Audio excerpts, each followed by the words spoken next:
என்ன செய்வார்கள் தெரியுமா? இஸ்லாமிய மார்க்கம் ஒன்றை தீமை என்று சொல்கிறதா? நீங்க ஆராய்ச்சி எல்லாம் செய்ய வேணாம். இஸ்லாம் ஒன்றை தீமை என்று சொன்னால் அது மனித குலத்திற்கு கேடு என்றுதான் டவுட்டே வேணாம். இஸ்லாமிய மார்க்கம் ஒன்றை சரி என்று சொல்கிறதா? அது மனித குலத்திற்கு நன்மை பயக்கும் என்று சொல். இன்றைக்கு தர்கா கச்சேரிகள், கூத்து கும்மாளங்கள், குடி போன்ற விஷயங்கள் எதுவாக இருந்தாலும் சரி, மனிதனுக்கு சந்தோஷத்தை தரலாம், பெருமை தரலாம், நேர்வழியை தராது. ஆனால் அல்லாஹ் சொல்வது போல, அல்லாஹ் வலியுல்லதீன ஆமனு யுக்ரிஜுஹும் மினல் துலுமாத்தி இலன் நூர். அல்லாஹ் ரப்புல் ஆலமீன் தன்னுடைய மக்களை, தன்னை நாடி வந்த மக்களை அசத்தியத்தில் இருந்து, இருள்களில் இருந்து வெளிச்சத்தின் பக்கம் கொண்டு வருகிறேன் என்று சொல்லுகிறார். இன்னைக்கு நம்ம பார்க்கிறோம், தௌஹீது தான் மார்க்கம், அல்லாஹ் தான் இறைவன், தூதர் தான் நமக்கு வழிகாட்டி என்று சொன்னவன் அசிங்கத்தை விட்டு, அவமானத்தை விட்டு வெளியில் வருகிறார். ஆனால் அல்லாஹ் சொல்லுகிறான், வல்லதீன கஃபரு, இறை நிராகரிப்பாளர்கள், அவுலியாஹும் அத்வாகூத், அவர்களுடைய பொறுப்பாளர்கள் தீய சக்திகள், அவர்கள் என்ன செய்வார்கள் தெரியுமா? யுக்ரிஜூனஹும் மினன் நூரி இலல் துலுமாத், அவனை வெளிச்சத்தில் இருந்து இருள்களின் பக்கம் கொண்டு வருவார், அறிவில் இருந்து அறியாமின் பக்கம் கொண்டு வருவார், புத்தி தெளிவில் இருந்து அசிங்கத்தின் பக்கம் கொண்டு வருவார். உலாயிகா அஸ்ஹாபுன் நார், அவர்கள் தான் நரகவாசிகள், ஹும் ஃபீஹா காலிதூன், அதில் அவர்கள் நிரந்தரமாக கிடப்பார்கள் என்று குர்ஆன் சொல்கிறது. அஸ்ஸலாமு அலைக்கும் வரஹ்மத்துல்லாஹி வபரகாத்துஹு. எல்லாம் வல்ல அல்லாஹ்வின் நல்லடியார்களே, பெரியோர்களே, தாய்மார்களே, சகோதர சகோதரிகளே, அல்லாஹ் ரப்புல் ஆலமீன் இவ்வுலகில் நமக்கு வழங்கி இருக்கக்கூடிய அருட்கொடைகளிலேயே ஈடு இணை அற்றதும் மிக பெரியதுமாய் விளங்குகின்ற இஸ்லாம் என்கிற மார்க்கத்தினை நாம் அனைவரும் நம்முடைய வாழ்க்கை நெறியாக ஏற்றுக்கொண்டிருக்கிறோம். அந்த இஸ்லாமிய மார்க்கத்தை தெளிவாக அறிந்து வாழ்க்கையில் கடைபிடிக்க வேண்டும் என்கிற ஒப்பற்ற நோக்கத்தோடு தமிழ்நாடு தௌஹீத் ஜமாஅத் நாகை மாவட்டம் கூத்தூர் கிளையின் சார்பாக நடைபெற்று கொண்டிருக்கிற இந்த பொதுக்கூட்ட நிகழ்ச்சியிலே இஸ்லாமிய சமுதாய சீர்திருத்தம் என்கிற தலைப்பை எனக்கு வழங்கியிருக்கிறார்கள். பொதுவாக அல்லாஹ் ரப்புல் ஆலமீன் இந்த சமுதாயத்திற்கு இஸ்லாத்தை ஒரு சராசரி மார்க்கமாக வழங்கவில்லை. எப்படி உலகத்தில் ஒவ்வொரு கொள்கையும் கோட்பாடுகளும் தங்களுக்கென்று சில மக்களை தக்க வைத்துக் கொண்டிருக்கிறதோ, தனக்கென்று ஒரு வழிமுறைகளை வகுத்து கொண்டிருக்கிறதோ, அதுபோன்று இல்லாமல் மற்ற அனைத்து கொள்கைகளில் இருந்தும், அனைத்து மதங்களில் சித்தாந்தங்களில் இருந்தும் மாறி இந்த இஸ்லாமிய மார்க்கம் மட்டும்தான் தன்னுடைய கொள்கையே ஒரு சீர்திருத்த கொள்கையாக சொல்லி இருக்கிறது. அதை அல்லாஹ் ரப்புல் ஆலமீன் தன்னுடைய திருமறை குர்ஆனிலே சொல்கிறான், லக்கது மன்னல்லாஹு அலல் முஃமினீன், இந்த மூமின்களுக்கு அல்லாஹ் ரப்புல் ஆலமீன் அருள் புரிந்திருக்கிறார். தன்னுடைய அருளை, தன்னுடைய நிஅமத்தை, தன்னுடைய கொடையை அவன் வழங்கி இருக்கிறான். எப்படி வழங்கி இருக்கிறான் தெரியுமா? முஸ்லிமாக பிறந்த எல்லாரையும் கோடீஸ்வரர்களாக மாற்றி அருளை வழங்கவில்லை. முஸ்லிம்களில் செல்வந்தர்களும் இருக்கிறார்கள், ஏழைகளும் இருக்கிறார்கள். அல்லது அல்லாஹ் தன்னுடைய அருளை முஸ்லிம்களுக்கு கொடுத்திருக்கிறான் என்று சொன்னால் இருக்கிற எல்லா நபர்களுமே பட்டம் படித்த நபர்களாக இருப்பார்கள் என்று பொருள் அல்ல. படித்தவர்களும் இருக்கிறார்கள், படிப்பறிவு இல்லாத மக்களும் இஸ்லாத்தில் இருக்கத்தான் செய்கிறார்கள். ஆனால் இந்த வசனத்தில் தன்னுடைய அருள் என்று அல்லாஹ் எதை சொல்கிறான் தெரியுமா? இது பஅத ஃபீஹிம் ரசூலம் மின் அன்ஃபுஸிஹிம், அந்த மனிதர்களுக்கு அல்லாஹ் ரப்புல் ஆலமீன் ஒரு தூதரை, ஒரு ரசூலை அல்லாஹ் அனுப்பி இருக்கிறார். அந்த ரசூல் யார்? வானத்தில் இருந்து குதித்தவர் அல்ல, அல்லது வேற்று கிரகவாசி அல்ல, அல்லது மக்களுடைய கஷ்டம் என்றால் என்னவென்றே புரியாமல் ஒரு மேட்டுக்குடி மனிதனாக வாழ்ந்து அடித்தட்டு மக்களுடைய சிரமங்களை கொஞ்சம் கூட உணர முடியாத வகையிலே எங்கோ ஒரு தூரத்தில் இருந்து வந்த மனிதர் அல்ல. மின் அன்புசிஹிம், அந்த மக்களில் இருந்துதான் இந்த முஹம்மது நபி வந்திருக்கிறார். உங்களில் ஒருவராக தான் இருக்கிறாரே ஒழிய உங்களுடைய வாழ்க்கையை தெரியாத ஒரு ஆடம்பரத்தில் மூழ்கி இருந்த ஒரு மனிதன் இல்லை. நம்மை போன்ற சாதாரண மனிதர் தான். இந்த தூதரை அனுப்பியதை அல்லாஹ் தன்னுடைய அருள் என்று சொல்கிறார். தூதர் எப்படி அந்த அருளை உண்மைப்படுத்துவார் தெரியுமா? யத்லு அலைஹிம் ஆயாத்தி, தன்னுடைய வேத வசனங்களை அவர் இந்த மக்களுக்கு ஓதி காண்பிப்பார். குர்ஆனில் உள்ள வசனங்களை மக்களுக்கு பயான் செய்து சொல்வார். அடுத்து அல்லாஹ் சொல்லுகிறான், அதுதான் இந்த தலைப்பினுடைய மைய கருவாகவும் இந்த தலைப்பினுடைய நாதமாகவும் விளங்குகிறது. அல்லாஹ் சொல்லுகிறான், யத்லு அலைஹிம் ஆயாத்தி, அந்த மக்களுக்கு அல்லாஹ்வினுடைய குர்ஆன் வசனங்களை ஓதி காண்பிப்பார். வயுஸக்கீஹிம், அந்த மனிதர்களை தஸ்கியத்து செய்வார். இதான் விஷயம். தஸ்கியத் என்றால் என்ன தெரியுமா? அதாவது இந்த சூஃபிகள் எல்லாம் பெரும்பாலும் இந்த வார்த்தையை பயன்படுத்தி கேட்டிருப்பீர்கள். பெரும்பாலும் நாகூரை ஒட்டி இருக்கிற பகுதியில் இந்த வார்த்தை நிறைய தெரிந்திருக்க வாய்ப்பு இருக்கிறது என்று நான் எண்ணுகிறேன். தஸ்கியத் என்று சொன்னால் தூய்மைப்படுத்துவது என்று பொருள். தூய்மைன்னு சொன்னா உடல் தூய்மை அது குறிக்காதுங்க. நல்ல நீட்டா குளிச்சு ட்ரெஸ் போட்டுக்கிட்டு வந்து நில்லுங்க, அது தஸ்கியத் அல்ல. நீட்டா இருந்தாலும் பிரச்சனை இல்லை. அல்லது ஒரு மனிதன் சாதாரண உடையில் இருக்கிறானா, அதுவும் குழப்பம் இல்லை. தஸ்கியத் என்றால் என்ன தெரியுமா? என்ன தூய்மை தெரியுமா? ஒரு மனிதனுடைய நடவடிக்கைகளை சுத்தமாக மாற்றுவது. ஆள் நல்ல நீட்டா இருக்காரு, ஜம்முன்னு இருக்காரு, வெள்ளஞ்சுளையமா இருக்காப்ல, ஆனா நடவடிக்கை சரியில்லை. பேசுறதெல்லாம் பொய் தான், நடக்கிற விதம் எல்லாம் ஹராமு தான், எல்லா செயலுமே ஹராம் செய்யாதாக இருக்கிறது. இந்த மனிதனிடத்தில் தஸ்கியத் இல்லை என்று பொருள். இப்ப இஸ்லாம் என்ன சொல்லுகிறது தெரியுமா? இந்த பூமியே பல நபிமார்கள் வந்து சுத்தப்படுத்தி அவர்களுடைய அந்த பிரச்சாரத்தை கேட்டு அந்த பிரச்சாரம் மறக்கடிக்கப்பட்ட பிறகு உலகமே, மக்கா மட்டுமல்ல ஒட்டுமொத்த உலகமே பல்வேறு விதமான சமுதாய சீர்கேடுகளில் மூழ்கி கிடந்திருக்கக்கூடிய சூழ்நிலையிலே அந்த சமுதாய சீர்கேட்டில் இருந்து அவர்களை மீட்பதற்காகத்தான் இந்த இஸ்லாத்தை அல்லாஹ் கொடுக்கிறான். வயுஸக்கீஹிம், இந்த முகமது நபி அவர்களை சுத்தப்படுத்துவார், சீர்திருத்தம் செய்வார் என்று அல்லாஹ் சொல்கிறார்.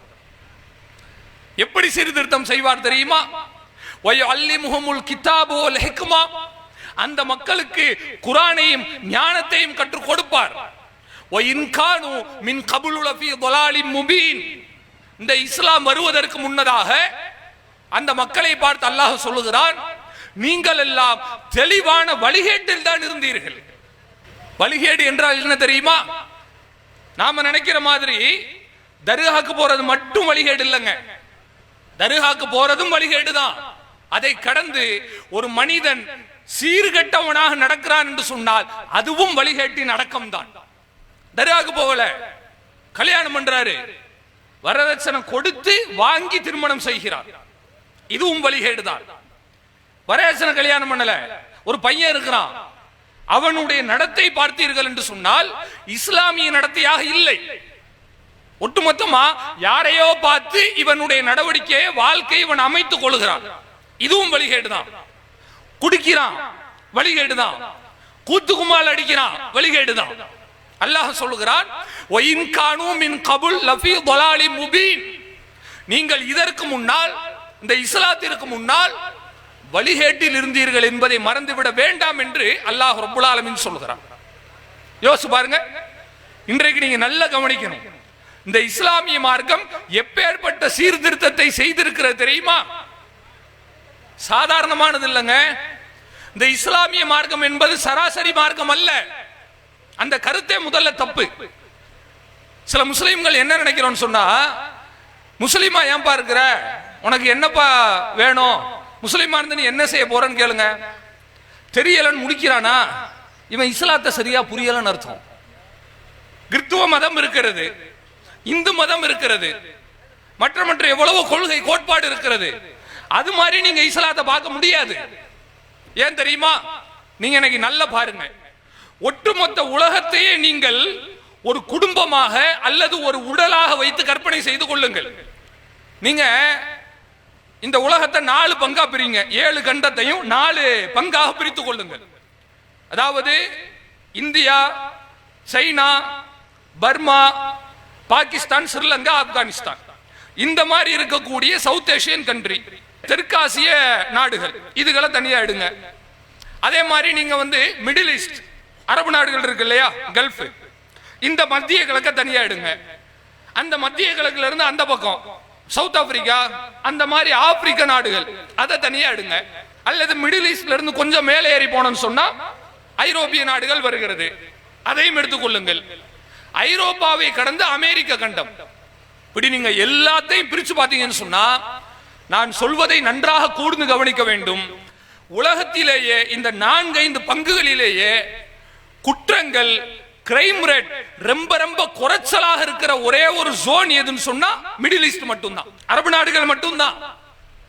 4 பகுதியிலேயும் தீமைகள் பரவி கிடக்கிறது, ஒண்ணுக்கு ஒண்ணு சலைச்சது கிடையாது. இந்தியாவில் இருக்கிற குற்றத்தை விட அமெரிக்காவில் அதிகம், அமெரிக்காவில் இருக்கிற குற்றத்தை விட ஆப்பிரிக்காவில் அதிகம், ஆப்பிரிக்காவில் இருக்கிறத விட மற்ற நாடுகள்ல அதிகம். எல்லா நாட்டிலையும் சளைக்கவில்லை, சீர்கேடுகள் தலைவிரித்து ஆடுகிறது, சீர்திருத்தம் அங்கு பலன் கொடுக்கவில்லை. ஆனால் இதில் தப்பி பிழைத்தார் போல மத்திய கிழக்கு மட்டும்தான், அரபு நாடுகள் மட்டும்தான் உலகத்திலேயே அசிங்கங்களும் ஆபாசங்களும் அருவருப்புகளும் அவமானங்களும் தீமைகளும் குறைந்த நாடாக திகழ்கிறது. இதுக்கு என்ன காரணம்? அரபுக்காரனுக்கு மட்டும் தப்பு செய்யணும்னு அவனுக்கு யோசனை வரவே வராதா? யோசிச்சு பாருங்க. இல்ல கல்ஃப்ல இருக்கக்கூடிய மக்களுக்கு எல்லாம் குடி கூத்து தெரியாதா? அவன் என்ன 100 வருஷம் பின்னாடியா இருக்கிறான்? அவன்கிட்ட செல்போன் இல்லையா? டிவி இல்லையா? அவன் இடத்துல சாதனங்கள் இல்லையா? அனைத்தும் இருக்கிறது, இருந்தும் ஏன் குறைவாக தவறு செய்கிறான்? அதான் விஷயம். அல்லாஹ் ரப்புல் ஆலமீன் சொன்னான் இல்லையா, லக்கத் மன்னல்லாஹு அலல் முஃமினீன், இந்த மூமீன்களுக்கு அல்லாஹ் அருள் புரிந்திருக்கிறான். அந்த அருள் தான் இந்த இஸ்லாத்தினுடைய சீர்திருத்தம். அன்றைக்கு போட்ட அந்த விதை தான் என்றைக்கும் நீங்கள் விளங்கிக் கொள்ளுங்கள். உண்மையை ஒரு மனிதன் மூடி மறைத்து விடலாம், ஆனால் அது உண்மையை மூடுகிறான் என்று பொருள் அல்ல. விதையை மண்ணுக்குள் போட்டு வைப்பது போல, மண்ணுக்குள்ள விதையை போட்டு வச்சா 10 நிமிஷம் மழை பெஞ்சா போதுங்க, மறுநாள் அது ஒரு சின்ன செடியா வந்துடும். அதான் இஸ்லாம். இஸ்லாத்தை ஒரு மனிதன் அழிக்க வேண்டும் என்று புறப்பட்டானே ஆனால் அவன் அழிக்கவில்லை, மண்ணுக்குள் விதையை புதைப்பது போல் இஸ்லாத்தை புதைக்கிறான் என்று பொருள். இவன் புதைக்கும் பொழுது சின்ன பொருளாக இருக்கும், ஆனால் அது விருட்சமாக எழுந்து வரும் பொழுது மிகப்பெரிய மரமாக வரும் என்பதில் மாட்டு கருத்து அல்ல. அதனுடைய ஒரு வரிசையில தான் நபிகள் நாயகம் ஸல்லல்லாஹு அலைஹி வஸல்லம் அவர்கள் 1400 வருடங்களுக்கு முன்னால் இந்த இஸ்லாமிய மார்க்கத்தினுடைய சித்தாந்தத்தை மக்காவிலே மதீனாவிலே சொல்லிவிட்டு மரணித்து விட்டு முடிந்து விட்டது. 14 நூற்றாண்டுகள் கடந்திருக்குங்க. இன்னைக்கு வரை இஸ்லாமிய மார்க்கத்தினுடைய அந்த கொள்கைகள் பசுமரத்தாணி போல உயிரோடு இருப்பதை நீங்கள் பார்க்கலாம். இன்னைக்கு நம்ம சொல்றோமே, இந்த தலைப்பு கொடுத்ததே நோக்கம் என்ன தெரியுமா? இஸ்லாமிய சமூக சீர்திருத்தம் கொடுக்கிறோமே, நம்ம என்ன டி அடிக்ஷன் கேம்பா நடத்துறோம் சொல்லுங்க? அதாவது டி அடிக்ஷன் கேம்ப்னு சொன்னா, இந்த குடியிலே அடிமையா போய் கிடைக்கிறான் பாருங்க, அவனுக்கு மறுவாழ்வு கொடுக்கிறதுக்காக வேண்டி அடிக்ஷன்ல இருந்து வெளியே வர்றதுக்கு ஒரு மறுவாழ்வு மையம் நடத்துவாங்க. இஸ்லாத்துல மறுவாழ்வு மையம் நம்ம நடத்தல, தௌஹீத் ஜமாத் சார்பாவும் கிடையாது. இல்ல வேற ஏதாவது நம்ம ஒழுக்க பயிற்சின்னு ஏதாவது தனியா நடத்துறோமா ஒரு நிறுவனம் மாதிரி வச்சு? அப்படி இல்ல. ஆனாலும் மற்ற எந்த சமூகத்தையும் விட முஸ்லிம்கள் தப்பில் குறைவாக இருக்கிறார்கள். காரணம் என்ன தெரியுமா? அல்லாஹ் தன்னுடைய திருமறை குர்ஆனிலே சொல்கிறான், அல்லாஹு வலியுல்லதீன ஆமனு, அல்லாஹ் ஈமான் கொண்டவர்களுக்கு வலியாக இருக்கிறான்.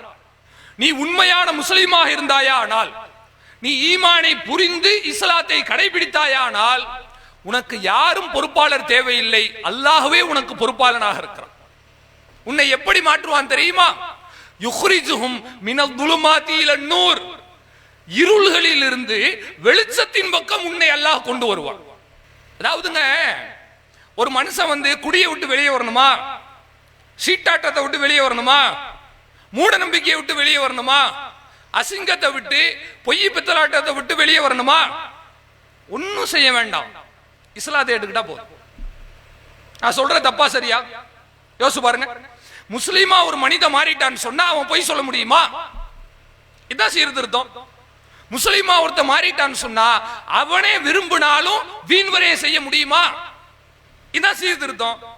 முஸ்லீமா ஒரு மனிதன் மாறிவிட்டானே ஆனால் அவனே விரும்பினாலும் அடுத்தவன் சொத்தை அபகரிக்க முடியுமா? 1400 வருஷத்துக்கு முன்னாடி போட்ட அந்த பீமு தான், அன்னைக்கு போட்ட அந்த கட்டுன அந்த பாலம் 14 நூற்றாண்டுகளை கடந்தும் இன்றைக்கும் குலையாமல் இந்த இஸ்லாம் பாதுகாக்கப்பட்டு கொண்டிருக்கிறது என்று சொன்னால் அதற்கு பல காரணங்கள் இருக்கிறது. அதுல மிக முக்கியமான காரணம் இஸ்லாம் கொடுத்திருக்கிற அழகான அமைதியான சமுதாய இணக்கமான ஒரு வாழ்க்கை. எப்படி எல்லாம் ரசூலுல்லாஹ் திருத்தி இருக்காங்க தெரியுமாங்க? இன்னைக்கு நீங்க நல்லா பாருங்க, படிச்சிருக்கோம் நாங்க அப்படி நாங்க இப்படின்னு சொல்றாங்களே, இந்த மாதிரி இருக்கக்கூடிய ஆட்கள் எல்லாம் ஒரு போதை பழக்கத்தை விட முடியாம தத்தளிச்சுக்கிட்டு இருக்காங்க. பார்க்கிறதுக்கே வெக்கமா இருக்கு. ஒரு 3 மாசத்துக்கு முந்தி கள்ளக்குறிச்சியில ஒரு 10 பேர் கள்ளச்சாராயம் குடிச்சு இறந்து போனா பார்த்திருப்பீங்க, நீங்க நியூஸ்ல எல்லாரும் கேள்விப்பட்டிருப்பீங்க. அந்த கள்ளச்சாராய குடிச்சு செத்து போன அந்த சம்பவத்தை ஸ்டார் ஹோட்டல்ல 4 பேர் உட்கார்ந்து கதை அடிச்சுக்கிட்டு இருக்கான். எப்படி தெரியுமா? கையில ஸ்காட்ச் கிளாஸ் வச்சுக்கிட்டு விலை உயர்ந்த மது வகையை ஊத்தி வச்சுக்கிட்டு குடிச்சுக்கிட்டே பேசுறாரு. கள்ளக்குறிச்சியில 10 பேர் கள்ளச்சாராயம் குடிச்சு செத்து போயிட்டாங்களாமே, இவன் குடிச்சுக்கிட்டே பேசுறான், குடிச்சுட்டு இறந்து போயிட்டாங்கன்னு சொல்லி. இதான் நம்ம நாடு. நம்ம நாடு எப்படி இருக்குன்னு சொன்னா, இந்தியாவுல கல்வியும் கிடைக்கும், கஞ்சாவும் கிடைக்கும், நல்லதும் கிடைக்கும், கெட்டதும் கிடைக்கும். இப்படி இருக்கக்கூடிய ஒரு நாட்டில் ஒரு மனிதன் நல்லவனாக வாழ வேண்டும் என்று சொன்னால் நாட்டினுடைய சட்டம் மட்டும் அவனுக்கு போதாது, ஒழுக்கத்தை பொருந்திய அவனுக்கான போதனைகள் கண்டிப்பா அவசியம். ஆனா இன்னைக்கு நிறைய போதனைகள்லாம் செய்யப்படுது, யாரும் அதை சக்சஸ் பண்ணியிருக்க மாதிரி தெரியல. சக்சஸ் ரேட் ரொம்ப கம்மி தான். இஸ்லாமிய போதனையினுடைய அந்த வெற்றி விகிதாச்சாரத்தை நீங்கள் பார்த்தீர்கள் என்று சொன்னால் மற்ற எந்த சமுதாயத்தை விட நாம் தான் தவறுல குறைவாக இருக்கிறோம். காரணம் என்ன? இங்க மட்டும் நீங்க நல்லா பாருங்க, ஞாயிற்றுக்கிழமை ஆயிடுச்சுன்னு சொன்னா நீங்க நாளைக்கு பாருங்க, ஞாயிற்றுக்கிழமை சாயந்தரம் 5 மணிக்கு மேல ரோட்ல என்ன அதோகதி, எவ்வளவு பெரிய ராவடியா இருக்கு. ரோட்ல ஒழுங்கா பைக் ஓட்டிட்டு போக முடியுதா? குடிச்சிட்டு எவனாவது உள்ள விழுந்துறான். நம்ம கரெக்டா தான் போயிட்டு இருக்கிறோம், அவன் போதையில நம்ம மேல விழுந்துறாங்க. குழந்தைங்க ரோட்ல அனுப்புறதுக்கு பயமாக இருக்கிறது. பெண்களுடைய வாழ்க்கை கேள்விக்குறியாக மாறுகிறது. இன்னைக்கு குடிக்கிறது ஒரு தப்புனே தெரியல பாக்குறோம். அதாவதுங்க, எந்த சமுதாயம் தவறு செய்யும் பொழுது அதை தவறு என்றே உணராமல் அந்த தவறை செய்கிறானோ அந்த சமுதாயம் ஒரு பொழுதும் வெற்றி பெற முடியாது. இதான் உண்மை. படிக்கட்டும், வெற்றி பெற முடியாது. நல்ல காசு சம்பாதிக்கட்டும், நிம்மதி இருக்காதுங்க. எப்படி இருக்கும் சொல்லுங்க? காசு சம்பாதிச்சா நிம்மதி வந்துருமா? புள்ளைய படிக்க வச்சுட்டா நல்லவனாயிருவான்னு அர்த்தமா? காலேஜில் அதான் சொல்லி தராங்களா? சொல்லுங்க பாப்போம். நம்ம இங்க இருந்து பிள்ளைய பள்ளிக்கூடத்துக்கு கல்லூரிக்கு அனுப்புறோமே, அனுப்பணும், நான் இல்லைன்னு சொல்லல.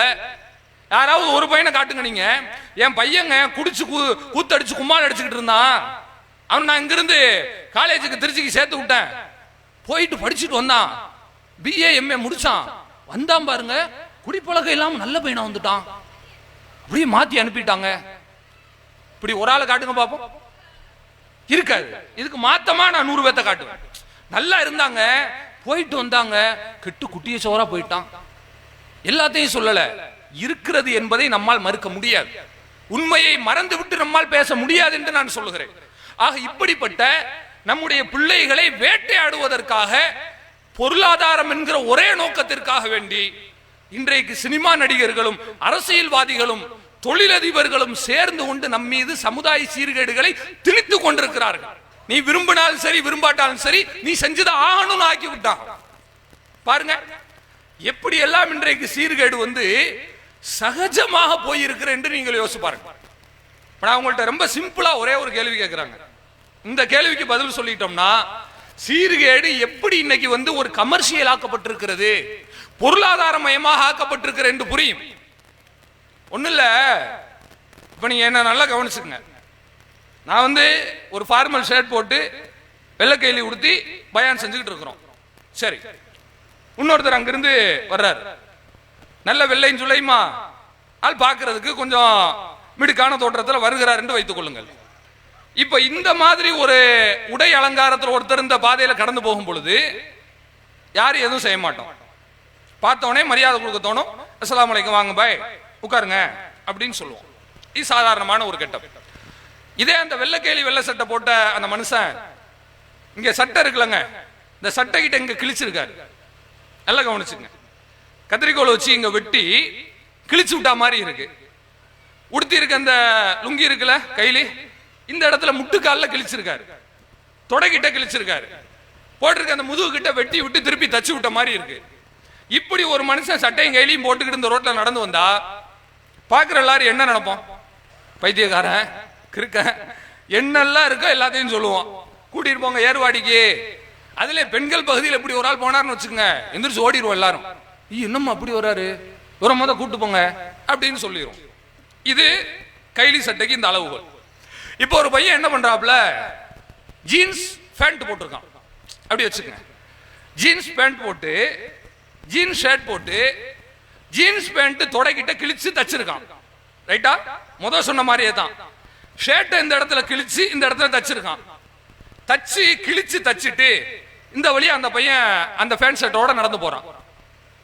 இதுக்கு பேர் என்னப்பா? Trending, fashion. அப்புறம் என்னெல்லாம் இருக்கோ எல்லாத்தையும் டஸ் புஸ்னு இங்கிலீஷ்ல சொல்லிடுவான். நம்ம இந்திய மக்கள்கிட்ட உள்ள பலகீனமே என்ன தெரியுமா? 4 வார்த்தை இங்கிலீஷ்ல சொன்னா உடனே நம்பிரும். ஏன்னா அப்படி பழக்கப்படுத்தப்பட்டிருக்கும் பாருங்களேன். இந்த நடிகர்கள் வேற பத்தாக்குறைக்கு வந்துட்டாங்க. இவன் என்ன செய்யறாராம், அவன் வந்து ஒரு 250 ரூபா செருப்பை போட்டுக்கிட்டு ஒரு நிகழ்ச்சியில வந்து கலந்துக்கிறான். அந்த 250 ரூபா செருப்புங்க போட்டுக்கிட்டு வந்த உடனே பேண்ட் ஒரு 500 ரூபா, சட்டை ஒரு 450 ரூபா, ரொம்ப சாதாரணமா வந்து நின்றுட்டார். இன்னும் உடனே மீடியாக்காரங்களாம் வளைச்சு வளைச்சு போட்டோ எடுக்கிறான். எடுத்துட்டு பார்த்தீர்களா, இவருடைய எளிமையை பார்த்தீர்களா, போட்டோ. அந்த 250 ரூபா செருப்பு போடுறதுக்கு கம்பெனிக்காரன் அவன் எத்தனை கோடி வாங்கியிருப்பான் தெரியுமா? யோசிச்சு பாருங்க. அதாவது எதையுமே வியாபாரமயமாக்குறதுக்கு தான் இன்னைக்கு வந்து துடித்து கொண்டிருக்கிறார்களே ஒழிய இளைஞர்களுடைய வாழ்க்கையின் மீது, நம்முடைய நாட்டு மக்களுடைய வாழ்க்கையின் மீது, அவர்களுடைய வருங்காலத்தின் மீது நாட்டில் உள்ள யாருக்கும் அக்கறை கிடையாது. உன் வாழ்க்கைக்கு நீ தான் அக்கறைப்படணும். குடிக்கிறது நல்லது, சோசியல் ட்ரிங்கிங் தானே, அதுல என்ன பிரச்சனை கேட்பான். அவன் சொல்லிட்டு போயிருவான். இன்னைக்கு நிறைய பேர்த்த பாக்குறோம், குடிக்க பழக்கி விட்டவன் குடிய விட்டுட்டான். இந்த பழகுனா பாருங்களேன், இவன் தொலைஞ்சான். குடிச்சு குடிச்சு 24 ஹவர்ஸ் குடிகாரனா மாறி கடைசியில் 25-30 வயசுல மூத்தா போய் குடும்பத்தை விட்டுட்டு பிள்ளைங்களை விட்டுட்டு ஆக்சிடென்ட்ல இறந்து போகக்கூடிய காட்சியை இதெல்லாம் நம்ம பார்க்கணுமா என்று நினைக்கக்கூடிய வகையில் நம்முடைய மனது பதறுவதை நாம் பார்க்கிறோம். யோசிச்சு பாருங்க. இதைத்தான் இஸ்லாமிய மார்க்கம் சொன்னது. யுக்ரிஜுஹும் மினல் துலுமாத்தி இலன் நூர். அல்லாஹ் ரப்புல் ஆலமீன் உங்களை இருள்களில் இருந்து வெளிச்சத்தின் பக்கம் கொண்டு வருகிறார். இருட்டில் நிற்கிறாள வெளிச்சத்தை கொண்டு வர்றது கிடையாதுங்க. அறியாமையிலிருந்து அறிவின் பக்கம் இஸ்லாம் கொண்டு வருகிறது. அதான் வெளிச்சம். எப்படி கொண்டு வந்தது தெரியுமா? இன்னைக்கு நம்ம பார்க்கிறோம். முஸ்லிம்களுக்கு கிடைத்திருக்கிற இந்த பகுத்தறிவு, முஸ்லிம்களுக்கு கிடைத்திருக்கிற இந்த கூரிய சிந்தனை, இஸ்லாமியர்களுக்கு கிடைத்திருக்கிற இந்த தெளிந்த நீரோடையாக இருக்கிற கொள்கை உலகத்திலேயே நான் சொல்லுகிறேன் வேறு எந்த சமூகத்திற்கும் கிடைக்கவில்லை. எப்படி? எவ்வளவு பெரிய ஆளா இருந்தாலும் சரி, எவ்வளவு பெரிய படித்த அறிவாளியாக இருந்தாலும் சரி, அந்த மனிதனுக்கு ஆஃப்டர் ஆல் ஒரு சின்ன விஷயம், நாம சிறுநீர் கழிக்கும் போது நின்னுட்டு கழிக்கிறது நல்லது கிடையாது, அல்லது சிறுநீர் கழித்து விட்டு சுத்தம் செய்யாமல் இருப்பது அது ஒரு நாகரிகம் கிடையாது என்பதை தெரிகிறது. இந்தியன் கல்ச்சர் எப்படின்னு கேட்டா வெஸ்டர்ன் கல்ச்சர்ல இருந்து அப்படியே டிஃபரன்ஸ் ஆனது. வெஸ்டர்ன் கல்ச்சர் வந்துங்க, அவன் தன்னுடைய இயற்கை தேவையை கழித்தான் என்று சொன்னா சுத்தம் செய்ய மாட்டான். ஆனா இந்தியன் கல்ச்சர், நம்முடைய மக்கள் எப்படி பழகி இருக்கிறோம் என்று சொன்னால் சுத்தம் செய்ய வேண்டும் என்று பழகி இருக்கிறோம். ஆனால் ஒரு இடத்தில் அதை நாம் சரியாக கடைபிடித்துக் கொண்டிருக்கிறோம். சிறுநீர் கழித்தால் சுத்தம் செய்வது கிடையாது. கிட்டத்தட்ட சிறுநீர்ல எந்த அளவிற்கு நமக்கு கிருமிகள் இருக்கிறது என்பது படித்த மருத்துவர்கள்ட்ட கேட்டீங்கன்னா புட்டு புட்டு வச்சிருவாங்க. இந்த நோய் நோக்காடுன்னு போய் ஹாஸ்பிட்டல்ல நிக்கிறாங்கல்ல, நிக்கிற எல்லா மக்களுக்கும் பிளட் டெஸ்ட் எடுக்கிற மாதிரி அவன் சிறுநீர் யூரின் டெஸ்ட் எடுக்கிறான். காரணம் என்ன தெரியுமா? அதில் கிருமிகள் இருக்கிறது. அப்போ நாம யூரின் போயிட்டு சுத்தம் செய்யறது இன்னைக்கு நம்முடைய நாட்டு மக்களுக்கு தெரியல, உலகத்திலே யாருக்கும் தெரியல. ஆனால் இஸ்லாம் மட்டும்தான் சின்ன குழந்தையா இருந்தா கூட சொல்லி கொடுக்குது, நீங்க வந்து சிறுநீர் கழிச்சிட்டீங்களா, சுத்தம் செஞ்சுட்டு அந்த இடத்தை விட்டு போங்க, தண்ணீரை ஊற்றி அந்த இடத்தையும் கழுவி விடுங்கள், சுத்தம் செய்யுங்கள். இது எப்பேற்பட்ட விஷயம் நாம இன்னைக்கு பார்க்கிறோம். 1400 வருஷத்துக்கு முன்னாடி இதை சொல்லி இருக்குன்னா இது சீர்திருத்தம் இல்லாமல் வேறு என்ன? யோசிச்சு பாருங்க. இன்னைக்கு செருப்பு போடுறது எவ்வளவு பெரிய விஷயமா இருக்கு தெரியுமா? செருப்பு போட்டு சாதாரணமா நடந்து போறதை நம்ம வந்து ஒரு சாதாரண விஷயமா நினைச்சிட்டு இருக்கிறோம். செருப்பணியாதனால வரக்கூடிய நோய்கள்னு பெரிய பட்டியலே இருக்கிறது. ஒரு மனுஷன் 1 மாசம் செப்பல் போடாம நடந்து போயிட்டான்னு சொன்னா அவன் அறியாமலேயே அவனுக்கு கிட்டத்தட்ட 5 நோய்களுக்கு குறையாமல் வரும் என்று மருத்துவர்கள் சொல்கிறார்கள்.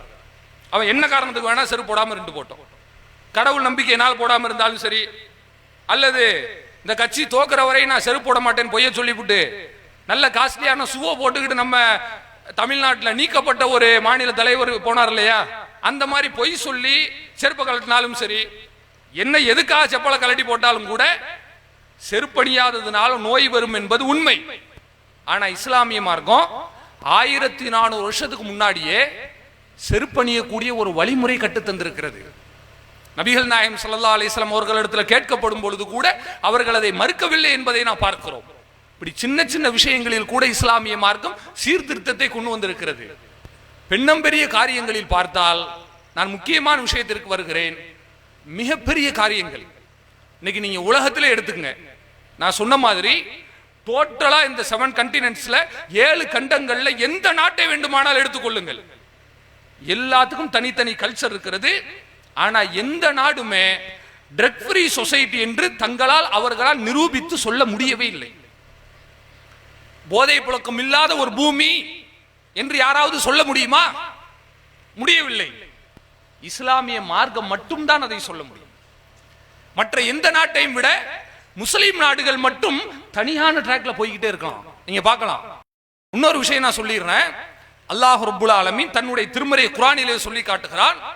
அதாவது இந்த மக்களை எப்படி அல்லாஹ் திசை திருப்பி கொண்டு வருகிறான் தெரியுமா? லியுதிம்ம நிஅமத்தஹு அலைக்கும், உங்களுக்கு தன்னுடைய அருளை அல்லாஹ் பரிபூர்ணப்படுத்த விரும்புகிறான். முஸ்லிமா ஒருத்தர் வந்துட்டா நீங்க அல்லாஹ் வணங்குங்க, மற்ற எல்லாத்தையும் செய்யுங்க, அது மட்டும் இல்ல, தன்னுடைய அருளை அல்லாஹ் அப்படியே உங்களுக்கு முழுமையா கொடுக்கணும் விரும்புறான். எப்படி கொடுக்கிறான் தெரியுமா? அரபு நாட்டுக்கு போனவங்களுக்கு தெரியும், இன்றைக்கு இஸ்லாம் மட்டும் அரபு நாட்டில் வரவில்லை என்று சொன்னால் அரபுகளை போன்ற ஒரு காட்டு மிராண்டிகள் உலகத்தில் எவனுமே இருக்க முடியாது. சாதாரணமான விஷயம் கிடையாதுங்க. இஸ்லாம் இவ்வளவு தூரம் ஆழமா இருந்து நிறைய அரபுகளுடைய நடவடிக்கையை பார்த்தீங்கன்னா தப்பு தப்பாக இருக்கிறது. போயிட்டு வந்த சஃபர் போயிட்டு வந்த மக்களுக்கு தெரியும். ஆனா உலகத்திலேயே இந்த அரபு நாடு மட்டும் தனியாக நடக்கிறது என்று சொன்னால் அதற்கு இஸ்லாம் காரணம். இஸ்லாம் இல்லை என்று சொன்னால் முஸ்லிம் நாடுகளினுடைய திசை வழி போக்கே மாறி போயிருக்கு. இந்தியாவுக்குலாம் பாடம் கருத்து கொடுக்கிற அளவுக்கு அவன் பெரிய அளவுல தீமையில மூழ்கி கடந்திருப்பான். அல்லாஹ் இஸ்லாத்தின் மூலம் காப்பாற்றி இருக்கிறான். ஆனால் அந்த வகையில் கொள்கையினர்களாக வந்த முஸ்லிம்களாகிய நாம இன்றைக்கு சொல்லுவதற்கே வருத்தமாக இருக்கிறது. நம்முடைய இஸ்லாமிய மார்க்கத்தில் இருந்து கொண்டு இஸ்லாத்தின் பெயரால கந்தூரி விழா எடுத்தாலோ அல்லது சந்தன கூடி எடுத்தாலோ கூத்து கும்மாளங்கள் அடித்தாலோ ஆடல் பாடல் கச்சேரிகள் வைத்தாலோ எதுவாக இருந்தாலும் சரி, நீங்கள் ஒன்றை நன்றாக புரிந்து கொள்ளுங்கள். இந்த அசிங்கங்களுக்கும் இந்த மடமைகளுக்கும் இந்த மௌட்டியங்களை சொல்வதற்காகவா நபிகள் நாயகம் அவர்கள் அடி உதைப்பட்டார்கள்?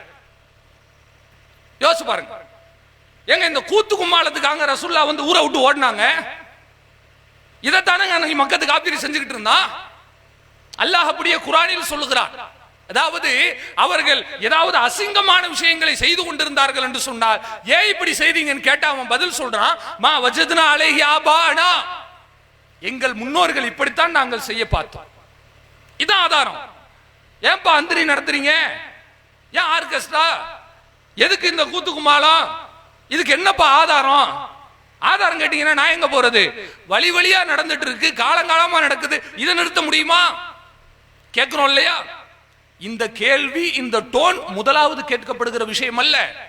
இந்த பாஷையில ஏற்கனவே மக்கத்து காஃபிர் பேசியிருக்கான். நல்லா புரிஞ்சுக்கிறோம். அதற்கு அல்லாஹ் சொன்ன பதிலையே நான் பதிலாக சொல்லுகிறேன். அவ்வளவு காண ஆபாஹும் லா யஅகிலூன ஷையா, உங்களுடைய முன்னோர்கள் மீது பழியை போட்டு நீங்கள் இவ்வளவு பெரிய அசிங்கத்தை செய்து கொண்டிருக்கிறீர்களே, முன்னோர்கள் புரியாமல் இருந்தாலும் நீங்கள் அவர்களை பின்பற்றுவீர்களா? வலா யஹ்ததூன், அவர்கள் நேர்வழியில் இல்லாமல் அசத்தியத்தில் இருந்தாலும் அவங்க தான் உனக்கு வேணுமா? அல்லாஹ் வேணாமா? கேட்கிறான். பொதுவா இன்னைக்கு நம்ம நாட்டுல எல்லா தீமையும் செஞ்சுட்டு அதை எதை வச்சு நார்மலைஸ் பண்ணுவாங்கன்னு சொன்னா முன்னோர்கள் வழிமுறை முடிஞ்சு போச்சு. எப்படி சினிமால இன்னைக்கு அசிங்கம், ஆபாசம், அருவருப்பு, அவமானம் எல்லாத்தையும் சினிமான்ற பேர்ல நியூட்ரலைஸ் பண்ணி வச்சிருக்கானோ, அதே போல எல்லா பிதஅத் ஷிர்கையும் செய்து முடித்தாகிவிட்டது. ஏங்க செய்றீங்க? முன்னோர்கள். அதான் அல்லாஹ் உரைக்கிற மாதிரி கேட்கிறான். அவ்வளவுக்கான ஆபாஹும் லா யாகிலூன ஷையா. அதாவது உங்களுடைய முன்னோர்கள் சொல்றீங்களே, அவங்க புரியாம இருந்தால் இப்படித்தான் செய்வீங்களா? முன்னோர்கள் நம்மள மாதிரி இல்லைங்க. இன்னைக்கு நீங்க நல்லா பாருங்க, நீங்க முன்னோர்களுக்கு போவேனா, ஒரு 15 வருஷத்துக்கு முன்னாடி செஞ்ச காரியம் எல்லாம் இன்னைக்கு முட்டாள்தனங்க. இன்னைக்கு ஒரு ஆள் 1100 பட்டன் போன் யூஸ் பண்றாருன்னு வச்சுக்கோங்க, நம்ம எல்லாம் பார்த்து சிரிப்போமா மாட்டோமா? என்ன உலகம் எவ்வளவோ வளர்ந்துருச்சு, இன்னமும் பட்டன் போன் வச்சிருக்கீங்களா பாய் அப்படின்னு கேட்குறாங்க. இன்னைக்கு ஒருத்தர் மாட்டு வண்டியிலையும் சைக்கிள்லையும் போனா அவனை பார்த்து சிரிக்கிறான். ஏன்? 15 வருஷத்துல எவ்வளவு பெரிய வளர்ச்சி. இப்படி உலக விஷயத்துல மட்டும் மூளை கரெக்டா வேலை செய்யுது. முன்னோர்கள் மாதிரி நம்ம குடிசை வீட்டுல இல்ல, முன்னோர்கள் மாதிரி நம்ம வந்து சைக்கிள்ல போகல, முன்னோர்கள் மாதிரி இன்னமும் வெளிநாட்டில இருந்து கடிதத்து மூலமா மனைவிட்ட பேசவில்லை, வாட்ஸ்அப் சேட்டிங் கரெக்டா நம்ம வந்து யூஸ் பண்ணிட்டு இருக்கிறோம்.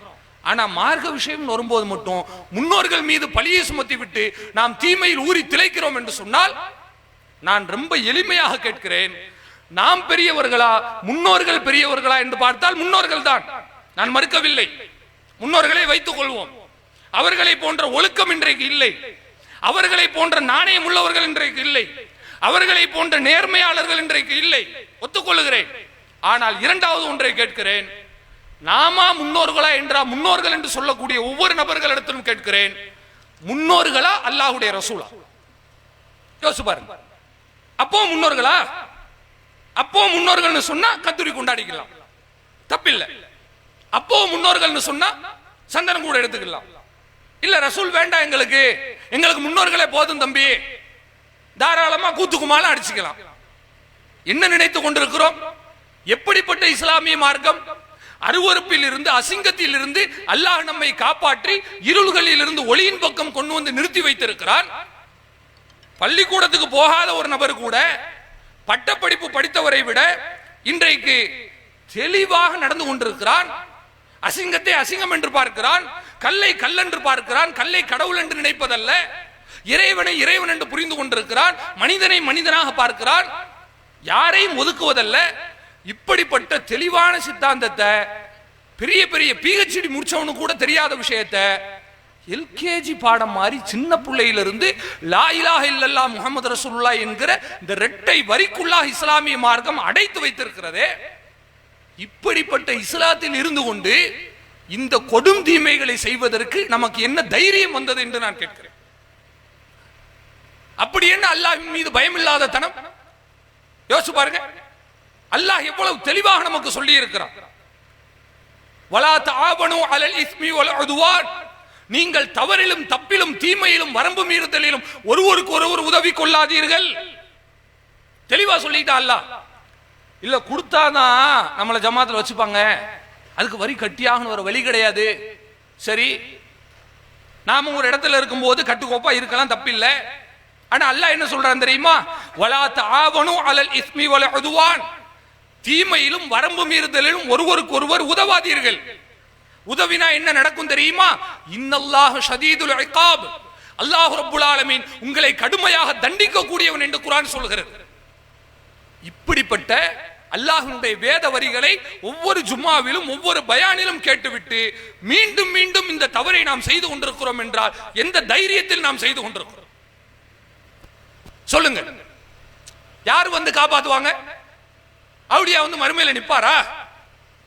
கூட எடுத்துட்டாங்க, எங்களுக்கு ஒன்னும் பண்ண முடியாது யா அல்லாஹ். இந்த 2000 பேர் கந்தரிக்கு சந்தன கூட்டுக்கு வந்தாங்க, கடைக்கு வந்தா, எல்லாத்துக்கும் வந்தா, இவங்களை அப்படியே நீ சொர்க்கத்துக்கு அனுப்பி விடியா அல்லாஹ் சொல்லுவார்களா? உலாயி கல்லதீன யதுஊன, நீங்கள் யார் இடத்துல பிரார்த்தனை செய்கிறீர்களோ அவர்களுடைய நிலைமை என்ன தெரியுமா?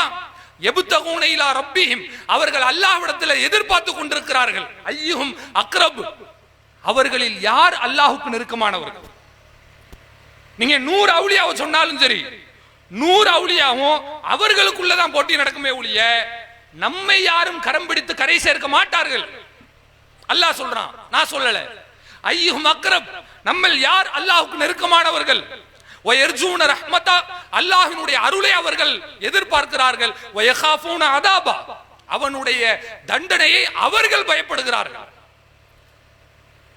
யாரை பிழைச்சு வச்சு நாம அவுலியான்னு வணங்கிக்கிட்டு இருக்கிறோமோ அவரே அல்லாஹ்வை பயந்து கொண்டு அஞ்சி நடுங்கி கொண்டிருக்கக்கூடிய சூழ்நிலையில நபிமார்களே இறைவா என் சமுதாயத்தை காப்பாற்று என்று கேட்டுக்கொண்டிருக்கக்கூடிய சூழ்நிலையில நாம் அசட்டு தைரியத்தோடு அல்லாஹ்வுக்கு இணை கற்பித்து விட்டு அந்த இணை கற்பிப்பினுடைய அந்த வேரிலே தீமைகளில் மூழ்கி கிடக்கிறோம் என்று சொன்னார் நம்மை மறுமையில் யார் காப்பாற்றுவது? இந்த காரியத்தை எல்லாம் விட்டோலிங்க, ஒழுக்கமா நடங்க, என்னிடத்துல மட்டும் நீங்க பிரார்த்தனை செய்யுங்க, என்ன மட்டும் வணங்குங்க. அல்லாஹ் சொல்லுகிறார், வைதா சஅலக இபாதி அன்னி, என்னை பற்றி என்னுடைய அடியார்கள் நபியே உன்னிடம் கேட்கிறார்களா, ஃபஇன்னி கரீப், நான் உங்களுக்கு அருகாமையில் இருக்கிறேன்னு சொல்லுங்க. பக்கத்துல வந்து உட்கார்ந்து இல்ல. உஜீபு யஅவத தாஇ இதா தஆன், என்னிடத்துல ஒரு தாஇ, ஒரு அழைப்பாளர், ஒரு பிரார்த்தனையாளர் பிரார்த்தனை செய்தாரையானால் நான் அதற்கு பதில் சொல்லுகிறேன் என்று அல்லாஹ் சொல்லுகிறான். இப்படி அல்லாஹ் சொல்லி இருக்க, அல்லாஹ்வுடைய தூதர் அவர்கள் அல்லாஹ்விடத்தில் மட்டும் கேளுங்கள் என்று சொல்லி இருக்க, இவ்வளவு தூரம் அல்லாஹும் ரசூலும் சொல்லி இருக்கக்கூடிய சூழ்நிலையில கந்திரி கொண்டாட்டம் என்று நம்ம எடுத்துக்கொண்டிருக்கிறோம், தர்காவில் மூழ்கி கொண்டிருக்கிறோம் என்று சொன்னால் அல்லாஹ்வுக்கும் ரசூலுக்கும் என்ன மரியாதை கொடுத்திருக்கிறோம் யோசிச்சு பாருங்க. ஏங்க ரொம்ப எளிமையா கேட்கிறேன், நீங்க வீட்டுல புள்ள வளர்க்குறீங்க, சொல்றீங்க, அவனுக்கு புத்திமதி சொல்றீங்க, அறிவுரை சொல்றீங்க, சரி சரின்னு தலையாட்டான், தலையாட்டிட்டு சொன்ன பேசி கேட்க மாட்டான். நமக்கு என்ன தோணும்? ஏன்டா இவ்வளவு தூரம் சொல்றேன்னு என் பேச்சுக்கு என்னடா மரியாதை கொடுக்குற? கேட்போமா மாட்டோமா? அப்ப இது என்ன அர்த்தம்? ஒண்ணுமே எனக்கு புரியல. உண்மையில் புரியாமல் தான் கேட்கிறேன்.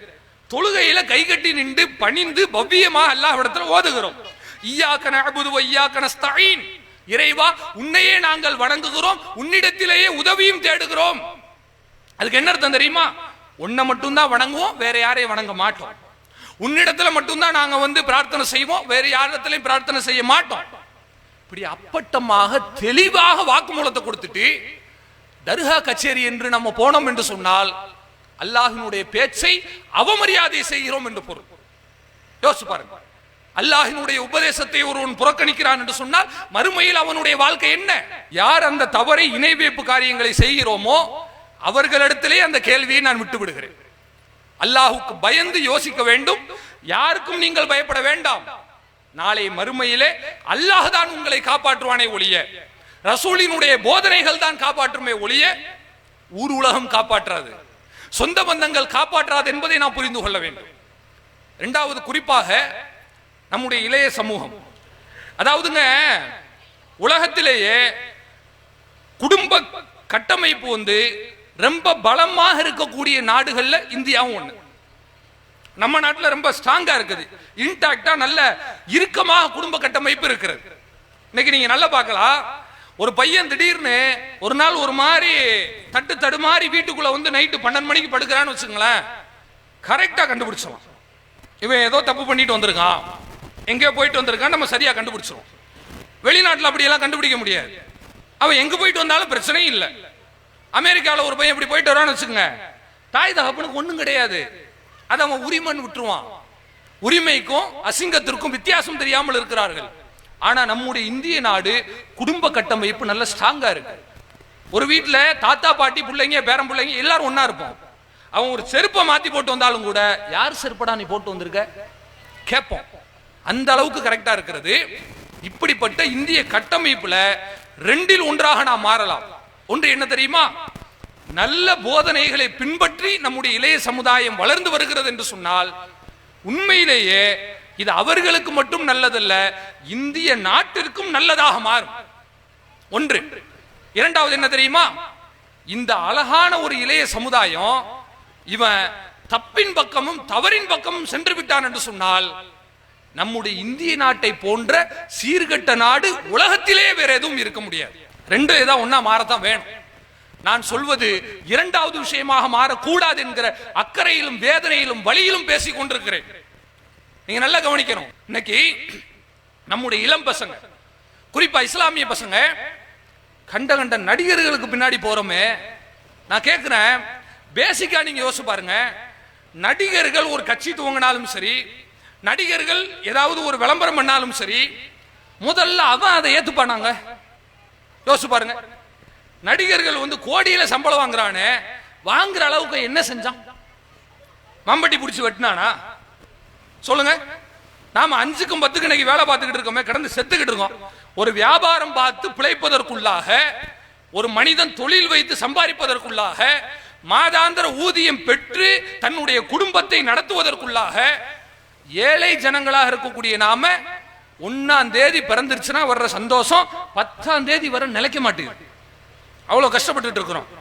நடிகர்கள் என்ன செய்யறான், கையை தூக்குறதுக்கு ஒரு 5 கோடின்ற கணக்கா ஒவ்வொரு ஃப்ரேமுக்கு ஃப்ரேம் அவன் வந்து என்ன செய்யறான்னு கேட்டீங்கன்னா, தன்னுடைய வருமானத்தை அதிகரிச்சு ஒவ்வொரு ஷாட்டுக்கும் தன்னுடைய வருமானத்தை கூட்டி ஒரு படத்துக்குங்க 2 மாசம் நடிக்கக்கூடிய, சத்து குறையாம அப்படி தெம்பு குறையாம நடிக்கிற ஒரு படத்துக்கு 250 கோடி சம்பளம் வாங்க. யோசிச்சு பாருங்க, 250 கோடி வாங்கி மக்களினுடைய ஒரு பிரச்சனைக்கு கூட வராத ஒரு மனிதன் இப்ப புதுசா ஒரு ஆள் கட்சி தொடங்கிட்டு நான் தான் பெண்களுக்கு எல்லாம் அப்படின்னு சொல்றாப்ல. சரி, பெண்களுக்கு எல்லாம் நீதானே, மணிப்பூர்ல பெண்களை படாத பாடு படுத்தினானே, நீ எங்கப்பா போன? இல்ல நாங்க அப்ப அரசியலுக்கே வரலங்க, இப்பதான் வந்துருங்க. பாருங்களேன், அதாவது இது எப்படி இருக்குன்னா, நோகாமல் நோட்டெண்ண வேண்டும் என்று சொல்வார்கள் இல்லையா? வெளியே போய் சட்ட கசங்க கூடாது, ஆனா பாக்கெட் முழுக்க நமக்கு வந்து 500 ரூபாய் தாளா இருக்கணும். இது எப்படி? சினிமா படம் நடிச்சா போதும். இந்த மாதிரி நடிச்சு சம்பாரிச்சு எங்க மக்கள் வந்து வெயில்ல வெள்ளத்துல மூழ்கி கிடக்குறாங்க. உதவி செய்யறதுக்கு வாப்பான்னு கூப்பிட்டா வரமாட்டேன்ற. கேட்டா என்ன சொல்றாரு தெரியுமா? நான் வந்தா கூட்டம் கூடிரும், என்னை பாக்குறதுக்கு நிறைய மக்கள் வருவாங்க. சரி, உன் கட்சி மாநாடு நடத்தின வீட்டுக்குள்ள உட்காந்து பனையூர் வீட்டிலே உட்காந்து கான்பரன்ஸ் எல்லாம் நடத்தி இருக்க வேண்டியதானே, அதுக்கு மட்டும் ஏன் வர்ற? அப்ப உனக்கு கூட்டம் வேணும்னா நீ வருவ, மக்களுக்கு ஒரு நல்லது செய்யணும் வரமாட்டேன். இப்படிப்பட்ட பச்சோந்திகள், மனிதர்களுடைய வாழ்க்கையின் மீது எந்த அக்கறையும் இல்லாதவர்கள் இன்றைக்கு நமக்கு வழியை காட்ட முன்வருகிறார்கள் என்று சொன்னால், நான் ரொம்ப எளிமையாக கேட்கிறேன், தன் பிள்ளையை கூட சரியாக வளர்க்க தெரியாத ஒரு நடிகன், பொம்பளை பிள்ளைங்க, தான் பிள்ளை அடுத்தவன் கை போட்டு ஆடுனா என்னென்னமோ செய்யறான், இவ்வளவு தூரம் செய்யும் பொழுது அதை பார்த்து ஆத்திரப்படாத ஒரு தகப்பன் நம்ம பிள்ளைக்கு எப்படி நல்ல வழி காட்டுவான்? எளிமையா நான் கேட்கிறேன், யோசிச்சு பாருங்க. இன்றைக்கு இருக்கிற சினிமா பாடல்களை இளைய சமுதாயம் பார்க்கிறோம், நடிகருடைய போட்டோ போன்ல வச்சுக்கிட்டு இவன் தான் என்னுடைய தலைவா தானே தலைவாடி பேசுறானே. இது எவ்வளவு பெரிய முட்டாள்தனத்தினுடைய மடமையினுடைய உச்சம். என்னப்பா செஞ்சா அந்த நடிகர் உனக்கு? அந்த நடிகர் படம் நடிச்சானே, நடிச்சனால உனக்கு வந்து 10th பாஸ் போட்டாங்களா? சொல்லுங்க. அவன் வந்து இருக்கிற எல்லா முள்ளமாரித்தனத்தையும் செய்வான், அயோக்கியத்தனத்தையும் செய்வான். செஞ்சு முடிச்சுட்டு கடைசியில பாத்தீங்கன்னா ஒரு படம் ஹிட் கொடுத்துட்டான்னு வச்சுக்கோங்க, நாட்டில் உள்ள எல்லாரும் அவனை நல்லவன் நம்பிடுவான். படத்தில் நடிச்சுட்டா போதும், ஒழுக்கமானவன் மாதிரி. இப்ப கூட ஒரு நடிகர் என்ன செஞ்சாரு, இஸ்லாமிய வெறுப்பு படத்தை எடுத்து பெரிய அளவுல வெற்றி பெற்றது போல காட்டிக் கொண்டார். அதே நடிகர் தான் 3 மாசத்துக்கு முன்னால ஒரு இசையமைப்பாளரினுடைய மனைவிய அசிங்கமா அவமானமா பேசினான்னு ஒரு ஆடியோ கால் ரிலீஸ் ஆச்சு. சமுதாயத்தில் அதை பத்தி சுத்தமா மறந்துட்டாங்க. இப்படிதான் நடிகர்கள் கெட்ட பேர் எடுப்பான். ஒரு படம் நடிச்சு நல்லவனா நடிச்ச உடனே நாட்டு மக்கள் ராணுவ வீரர் மாதிரி போஸ் கொடுத்த உடனே நம்பிடுவான். இவன் முழுக்க முழுக்க தன்னுடைய நிழலிலேயே வாழக்கூடியவன். இவன் பின்னாடி நம்முடைய இஸ்லாமிய இளைஞர்கள் ஏன் செல்ல வேண்டும் என்று நான் கேட்கிறேன். உனக்கென்று வழிமுறை இல்லையா? உனக்கென்று ஒரு தலைவன் இல்லையா? யோசித்து பார். எத்தனையோ சமுதாய மக்கள் சரியான வழிகாட்டி இல்லாமல் தட்டு தடிமாறி கொண்டிருக்கிறார்கள்.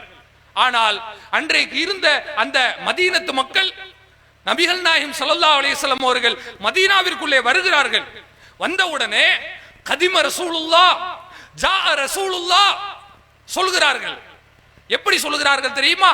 அந்த ஹதீஸை அறிவிக்கக்கூடிய அறிவிப்பாளர் சொல்கிறார், அதாவது நபிகள் நாயகம் ஸல்லல்லாஹு அலைஹி வஸல்லம் அவர்கள் மதீனாவிற்குள்ள வந்த பொழுது மக்கள் அனைவரும் உயரமான பகுதியில் ஏறி பார்த்தார்கள். ரசூலுல்லாஹ் வர்றாங்களா? பார்த்தாங்க. ரசூலுல்லாஹ் வந்துட்டாங்க. வந்த உடனே மக்களுக்கு கடுமையான சந்தோஷம், பயங்கரமான மகிழ்ச்சி. ஏன் தெரியுமா? இதற்கு முன்னால் நமக்கு வழிகாட்டுவதற்கு ஒரு தலைவர் இல்லாமல் இருந்தார். இதோ நம்மை மீட்கக்கூடிய ஒரு மீட்பர் வந்து விட்டார் என்று நினைப்பது போல நபிகள் நாயகம் ஸல்லல்லாஹு அலைஹி வஸல்லம் அவர்களை மிகப்பெரிய ஒரு அருட்கொடையாக அல்லாஹ்வினுடைய நிஅமத்தாக அந்த சமுதாயம் நினைத்தது. அதனுடைய வெளிப்பாடு தான் மற்ற பகுதியை விட மதீனா அசத்தியத்தில் குறைவானவர்களாகவும் தீமையில் குறைவானவர்களாகவும் நன்மையில் அதிகமானவர்களாகவும் இருப்பதை நாம் பார்க்கிறோம். நமக்கும் அதே ரசூலுல்லாஹ் தானே வந்திருக்காங்க. உனக்கும் அதே அல்லாஹும் அதே ரசூலும் அதே குர்ஆனும் ஹதீஸ் தானே. இப்படி இவ்வளவு தூரம் இருந்துகிட்டு கஞ்சா புழக்கத்தில் நம்முடைய இளைஞர்கள் மூழ்குகிறார்கள் என்று சொன்னால் இஸ்லாத்தை பற்றிய அறிவு உன்னிடத்தில் எந்த அளவுக்கு இருக்கிறது யோசிப்பார். அல்லாஹ் மறுமையில கேட்க மாட்டானா, உன் பேர் என்னப்பா? என் பேர் இதுங்க. சரி நீ போ சொர்க்கத்துக்கு. உன் பேர் என்னப்பா? என் பேர் அதுங்க. நீ போ நரகத்துக்கு. இப்படி அல்லாஹ் எடுத்து போடுவான்? கிடையாது. இப்ப இன்றைக்கு இருக்கிற இளைய சமூகம், நமக்கென்று ஒரு தலைவர் இருக்கிறார், நமக்குன்னு ஒரு வழிகாட்டி இருக்கிறார். அவர் என்ன நம்மிடமிருந்து எதிர்பார்க்கிறார் தெரியுமா? முஹம்மது நபி ஸல்லல்லாஹு அலைஹி வஸல்லம் அவர்கள் நீ என்னை புகழ் என்று கேட்கவில்லை, வஞ்சக புகழ்ச்சிக்கு அவர்கள் விரும்பவில்லை, என்னை பின்பற்றி வாழ் என்று சொல்லி இருக்கிறார். லக்கத் கான லக்கும் ஃபீ ரசூலில்லாஹ் உஸ்வத்துன் ஹஸனத்துன் லிமன் கான யர்ஜுல்லாஹ வல் யௌமல் ஆகிர். அல்லாஹ் சொல்கிறான், அல்லாஹ்வையும் கியாம நாளையும் நம்பி இருக்கக்கூடிய மக்கள், இதோ இந்த அல்லாஹ்வுடைய தூதர் இருக்கிறார், இந்த தூதரிடம் உங்களுக்கு உஸ்வத்துன் ஹஸனா இருக்கிறது என்று அல்லாஹ் சொல்கிறார். உஸ்வத்துன் என்று சொன்னால் வேறு, உஸ்வத்துன் ஹஸனா என்று சொன்னால் வேறு. முன்மாதிரி என்பது வேறு, அழகிய முன்மாதிரி என்பது வேறு. ஒரு மனிதன் ஒரு விஷயத்துல வழிகாட்டியாக இருக்கலாம், இன்னொரு விஷயத்தில் அவனுக்கு வழிகாட்ட தெரியாது. ஒரு அரசியல்வாதி, ஒரு டிபிக்கல் பொலிட்டிஷியன் அரசியல் எப்படி பண்ணணும், மக்கள் எப்படி ஏமாத்தணும், அதுல கெட்டிக்காரனா இருப்பான். சமையல் பண்ண தெரியுமா? தெரியாது. உறவுகள் இடத்துல எப்படி நடப்பது அவனுக்கு தெரியுமா? தெரியாது. ஒரு வியாபாரிக்கு பணம் சேர்க்க தெரியும், வைத்தியம் எப்படி பார்க்கறன்னு தெரியாது. மருத்துவருக்கு வைத்தியம் பார்க்க தெரியும், வேற ஒரு ஆளுக்கு சின்ன வேலை செய்யக்கூடிய ஆளுக்கு தெரிஞ்ச அந்த செயல் தெரியாது, எதிலையுமே பிரகாசிக்க முடியாது. ஆனா நபிகள் நாயகம் ஸல்லல்லாஹு அலைஹி வஸல்லம் அவங்க எந்த ஒரு விஷயத்திலும் அவர்கள் முழுவதுமாக தன்னை ஈடுபடுத்தி கொண்டு அவர்கள் அதை கற்றுக்கொள்ளாமலேயே அனைவருக்கும் தேவையான போதனைகளை அவர்கள் நமக்கு கொடுத்திருக்கிறார்கள். அதான் உஸ்வத்துன் ஹஸனா. அல்லாஹ்வுடைய தூதர் அவர்கள் ஒரு ஆண் தான், ஒரு பெண் எப்படி நடக்க வேண்டும் என்று நமக்கு வழிகாட்டி இருக்கிறார்கள். அல்லாஹ்வுடைய தூதர் அவர்கள் ஒரு ஏழை தான், ஒரு செல்வந்தர் எப்படி நடக்க வேண்டும் என்று வழிகாட்டி இருக்கிறார்கள். அல்லாஹ்வுடைய தூதர் அவர்கள் நபியாகும் பொழுது முதியவராக மாறிவிட்டார்கள், ஒரு இளைஞன் எப்படி நடக்க வேண்டும் என்று வழிகாட்டி இருக்கிறார்கள். இல்லையா? எப்படி எல்லாம் நமக்கு சொல்லி இருக்கிறார்கள் தெரியுமா? நபிகள் நாயகம் ஸல்லல்லாஹு அலைஹி வஸல்லம் அவர்கள் ரமலானுடைய காலகட்டங்களில் நமக்கு கிடைத்த மிகப்பெரிய பாக்கியமே ரமலான் தான். அதாவதுங்க 3 வார காலகட்டம் நீங்க ஹேபிட்டுக்கு அடிக்ட் ஆயிட்டீங்கன்னு சொன்னா அது நல்லதோ கெட்டதோ, ஒரு 21 நாட்கள் அதை தொடர்ந்து நீங்கள் பயணப்பட்டு செய்து விட்டீர்களே ஆனால் உங்களுடைய வாழ்க்கையில உங்களை அறியாமலேயே அதை செய்யலாம் என்று மருத்துவ உலகம் சொல்லுகிறது. ஆனா இஸ்லாமிய மார்க்கம் அதிலிருந்து இன்னும் ஒரு 9 நாள் சேர்த்து நீ 29 30 நாட்கள் நோன்பு இருக்க வேண்டும் என்று சொல்லுகிறது. நோன்பு என்பதே ஒரு சீர்திருத்தம் தானங்க. அந்த நோன்பு மாசத்துல நம்ம பார்க்கிறோம், நம்முடைய இளைஞர்கள் செய்யக்கூடிய வேதனையை பார்க்கிறோம். இரவு நேரத்தில் தொழுது துவா செய்து திக்ர் செய்வதற்கு பதிலாக ஊரை சுற்றி கொண்டு கூத்தடித்துக் கொண்டு கும்மாளம் அடித்துக் கொண்டிருந்தோம் என்று சொன்னால் விடிய விடிய முழித்திருப்பது மட்டும் நம்முடைய இஸ்லாமிய மார்க்கத்தில் சொல்லப்படல. வபில் அஸ்ஹார் ஹும் யஸ்தக்ஃபிரூன், சஹருடைய நேரத்திலே அவர்கள் அல்லாஹ்விடத்தில் பாவ மன்னிப்பு தேடுவார்கள் என்று அல்லாஹ் சொல்கிறானே, அதை நாம் செய்கிறோமா என்று யோசித்து பாருங்க. நீங்க நல்லா புரிஞ்சுக்குங்க, எந்த மனிதன் நன்மையின் பக்கம் செல்கிறானோ ஆட்டோமேட்டிக்கா அவன் தீமையிலிருந்து வெளியே வந்துடும். இது உண்மை. அல்லாஹ்வுடைய தூதர் அவர்கள் தன்னுடைய தோழர்களுக்கு அதைத்தான் சொன்னார்கள். ஒரு முறை அப்துல்லாஹ் பின் உமர் அவர்கள் சொல்லி காட்டுகிறார்கள், நான் திருமணம் முடிவதற்கு முன்பு வரை பள்ளியிலே தான் இருப்பேன். வீட்டில் இருக்கிற விட பள்ளியில தான் இருப்பாங்களாம். அவங்க சொல்றாங்க, அப்துல்லா உங்களை வீட்டில் காணோமா, மதீனால காணோமா, எங்கேயும் நீங்க தேட வேண்டிய அவசியம் இல்லை, மஸ்ஜித் நபவிக்கு போங்க, பையன் இருப்பார். அந்த அளவுக்கு பள்ளியும் கதியுமாக தான் இருந்தார். அவர் சொல்லுகிறார், அல்லாஹ்வுடைய தூதர் காலகட்டத்தில் காலையில சுபூஹ் தொழுகைக்கு வரும் பொழுது எத்தனையோ மனிதர்கள் கனவிற்கு விளக்கம் கேட்பார்கள், கனவை வந்து அல்லாஹ்வுடைய தூதரிடம் தெரிவிப்பார்கள். நானும் பார்த்திருக்கிறேன். ஒரு நாள் நானும் கனவு கண்டேன். என்னை 2 நபர்கள் அழைத்து சென்றார்கள். அழைத்து சென்று ஒரு மிகப்பெரிய வட்டமான கிணறு போன்று ஒரு பொருள் இருந்தது. 2 மூலைகளிலும் மிகப்பெரிய தூண்கள் போன்று வைக்கப்பட்டிருந்தது. நான் உள்ளே எட்டி பார்த்தேன். சில மனிதர்கள் அந்த கிணற்றுக்குள் கடந்தார்கள். அவர்கள் யார் என்றும் நான் தெரிந்து கொண்டேன். தெரிஞ்ச ஆள்தான். அப்பொழுது என்னிடம் சொல்லப்பட்டது, இதுதான் நரகம் என்று சொல்லப்பட்டது. அப்துல்லாஹ் பின் உமர் அவர்கள் சொல்லுகிறார்கள், அஊது பில்லாஹி மினன் நார், நான் நரகத்தை விட்டு அல்லாஹ்விடத்தில் பாதுகாவல் தேடுகிறேன். அஊது பில்லாஹி மினன் நார், இறைவா இந்த நரகத்தை விட்டு உன்னிடத்தில் பாதுகாவல் தேடுகிறேன் என்று சொல்கிறார்கள். அப்படி சொல்லிவிட்டு இந்த சம்பவத்தினை தன்னுடைய சகோதரி ஹப்சா அம்மையாரிடம் அவர்கள் எடுத்து கூறி அவர்கள் அல்லாஹ்வுடைய தூதரிடம் சொன்ன உடனே ரசூலுல்லாஹ் சொன்ன வாசகம் என்ன தெரியுமா? நம்ம எல்லாத்துக்கும் அதான் பாடம். நீங்க தவற விட்டு வெளியே வரணும்னு நினைக்கிறீங்களா? வெளியே வர முடியாமல் தவிக்கிறீர்களா? அழகான ஒரு வாய்ப்பு. அல்லாஹ்வுடைய தூதர் சொல்கிறார்கள், நிஅமர் ரஜுல் அப்துல்லா, மனிதர்களிலேயே அப்துல்லா தான் சிறந்தவர். அப்துல்லாஹ் பின் உமர் ரொம்ப நல்ல பையன். லவ்கான யுஸல்லி பில்லைல், அவர் இரவு நேரத்தில் தொழுதா நன்றாக இருக்குமே. பகல்ல எல்லாம் நல்லா தொழுதுறாரு, இரவுலே நல்ல தொழுதாருன்னு சொன்னா ரொம்ப நன்மையாக இருக்குமே என்று சொல்கிறார்கள். அப்துல்லாஹ் அவர்களுடைய மகன் சாலிம் இப்னு அப்துல்லாஹ் பின் உமர் அவர்கள் சொல்கிறார்கள், இந்த செய்தியை கேள்விப்பட்டதிலிருந்து என்னுடைய தகப்பனார் சொல்லுகிறார், நான் இரவில் ரொம்ப ரொம்ப குறைச்சலா தான் தூங்கியிருக்கேன். தொழுகை தான், இபாதத் தான். அவங்க ரசூலுல்லாஹ் சொல்லி கொடுத்த அந்த பாடம் தான் சஹாபாக்கள் வேண்டாம் என்று சொல்கிற அளவிற்கு ரமலானிலே அடித்து கொண்டு இரவு தொழுகைக்கு வந்து நின்றார்கள். நம்முடைய இளைய சமூகம் ரமலானுடைய காலகட்டங்கள்ல நைட்டு பைக் எடுத்துக்கிட்டு சுத்துறாங்களே, இது எவ்வளவு பெரிய பரிதாபத்தினுடைய உச்சம். யோசிச்சு பாருங்க. நோன்பை எதுக்குங்க அல்லாஹ் கொடுத்தான்? இங்கிருந்து காரைக்கால் வர பைக்ல போயிட்டு வர்றதுக்காக நமக்கு அல்லாஹ் கொடுத்தான்? இந்த பக்கம் போர் அடிக்கு டீ சாப்பிட்றதுக்கு 10 கிலோமீட்டர் போயிட்டு வர்றதுக்கு அல்லாஹ் கொடுத்தான்?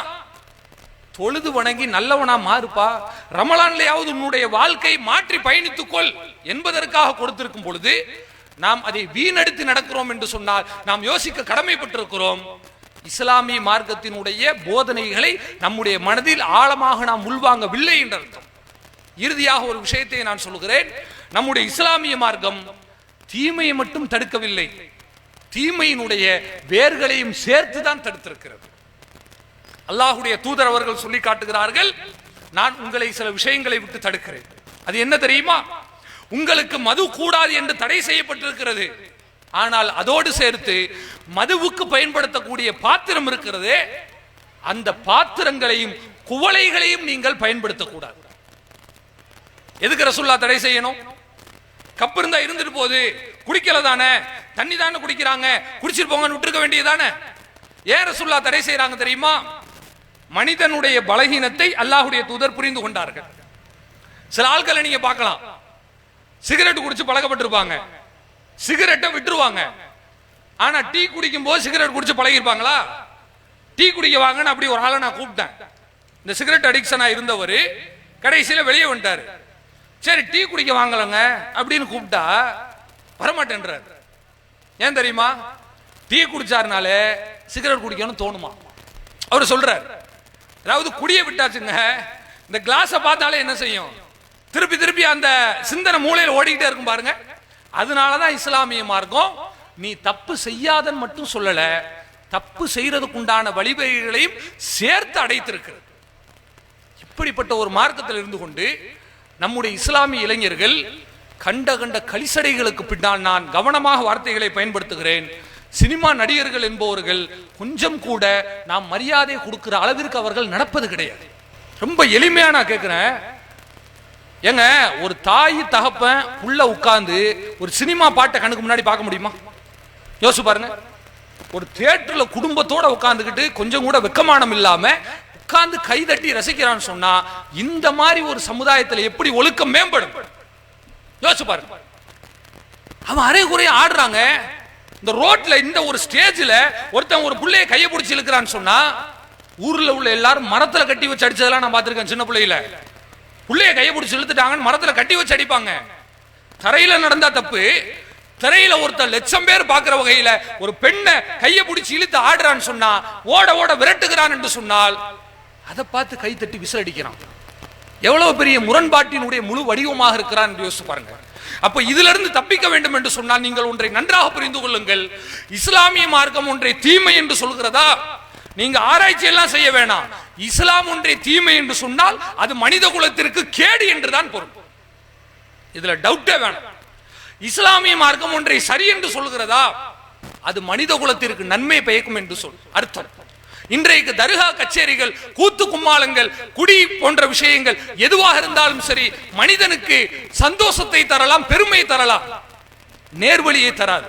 ஆனால் அல்லாஹ் சொல்வது போல, அல்லாஹ் வலியுல்லதீன ஆமனு யுக்ரிஜுஹும் மினல் துலுமாத்தி இலன் நூர்.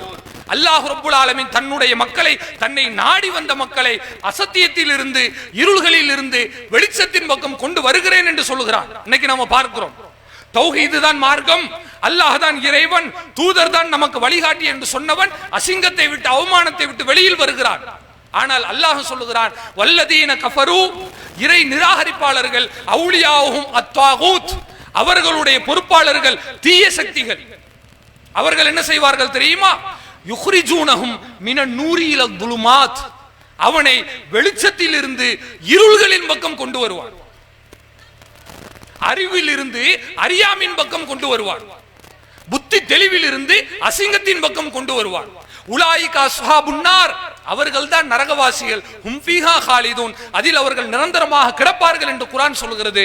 எனவே முஹம்மது நபி ஸல்லல்லாஹு அலைஹி வஸல்லம் அவர்களை அல்லாஹ் இந்த புவிக்கு, இந்த பூமிக்கு அனுப்பியது வெறுமன எங்களுடைய தூதர் முகமது என்று போற்றி புகழ்ந்து பெயரில் முகமதை சேர்த்துக் கொள்வதற்கு மட்டுமல்ல, அவருடைய வாழ்க்கையை அச்சகம் பிசகாமல் நாம் கடைபிடித்து இந்த முகமது நபியினுடைய சமுதாயம் முகமது நபியினுடைய சமுதாயமாக தான் இருக்கிறது என்று பார்த்தவுடனே தெரிகிற வகையில் நாம் நடந்து கொள்வதற்காக தான் அல்லாஹ் கொடுத்திருக்கிறான். எனவே குர்ஆனும் ஹதீஸும் தான் மார்க்கம் என்று நாம் ஏற்றுக்கொண்டோம் என்று சொன்னால், அல்லாஹ் சொல்வது போல அசிங்கத்தில் இருந்து, அறியாமையில் இருந்து நாம் புத்தி கூர்மையின் பக்கம், சத்தியத்தின் பக்கம் வரலாம். நாம் எப்பொழுது அசத்தியத்தின் பக்கம் சென்று தர்கா என்றோ அல்லது அவுலியா என்றோ நாம் சென்று விட்டோம் என்று சொன்னால், அல்லது சினிமா நடிகர்களுக்கு பின்னால் சென்று விட்டோம் என்று சொன்னால், அல்லாஹ் சொல்வது போல அவர்கள் நம்மை சத்தியத்தில் இருந்து அசத்தியத்தின் பக்கம் இழுத்து சென்று நம்மை நரகத்தில் கொண்டு போய் சென்று விடாமல் அவர்கள் விலக மாட்டார்கள் என்பதை பயந்து சீர்திருத்தத்தை கொண்டிருக்கிற இந்த இஸ்லாமிய மார்க்கத்தை புரிந்து நடந்து நாளை மறுமையில் நரகத்தில் இருந்து தப்பிக்கக்கூடிய நல்வாய்ப்பினை